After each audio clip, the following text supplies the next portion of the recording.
ഏറെക്കുറെ മനസ്സിലായി ഇതൊരു ചെറിയ അബദ്ധം ആണ് എന്ന് മനസ്സിലായി.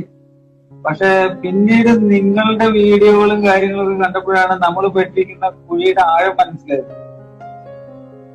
ശരിക്കും ഒരു ഗർത്തത്തിലാണ് നമ്മൾ പെട്ടിരിക്കുന്നത് എന്നുള്ള ഒരു ഞെട്ടിപ്പിക്കുന്ന സത്യം നിങ്ങളുടെ വീഡിയോയിൽ കൂടി ഞങ്ങൾക്ക് മനസ്സിലായി. ഇത് കേട്ടിട്ട് നീ എന്താ ഞെട്ടാത്തത്? ഞാൻ ഞെട്ടി ചേച്ചി. ചേച്ചിക്ക് മനസ്സിലാവാഞ്ഞിട്ടാ. ഇത്രയും ഞെട്ടിയാ പോരാ, എങ്കിൽ കുറച്ച് കഴിഞ്ഞിട്ട് ഞാൻ ഒന്നുകൂടെ ഞെട്ടാൻ ചേച്ചി. എല്ലാവരും മാമോദിസ കഴിഞ്ഞു. നമ്മുടെ സഭയുടെ കൂതാശ അനുസരിച്ച് ഞങ്ങളുടെ കല്യാണം. ഇത്ര എണ്ണം കെട്ട വർത്താനം പറഞ്ഞ ഞങ്ങൾ ആരുടെ പിണ്ടം വെക്കാനും നിന്നെ പിന്നെ കെട്ടിയെടുത്തേ? ഞാനും രാജേഷേട്ടനും ഇതേ പറഞ്ഞ പോലെയാണ്. കുറെ ആളുകളായി ഇങ്ങനെ ശ്രമിക്കുന്നുണ്ടായിരുന്നു. പക്ഷെ ഇത് എങ്ങനെയാ ഇതിന്റെ വഴികളും കാര്യങ്ങളും ഒന്നും അറിഞ്ഞുകൂടാ. പിന്നെ അപ്പോഴാണ് വീഡിയോയൊക്കെ ബ്രദറിന്റെ വീഡിയോയിൽ കുറെ വാച്ച് ചെയ്യാന്നുണ്ടെങ്കിൽ അപ്പൊ നമുക്ക് കുറെ കൂടി ഞങ്ങളെടുത്ത തീരുമാനം കറക്റ്റ് ആണെന്ന് തോന്നി.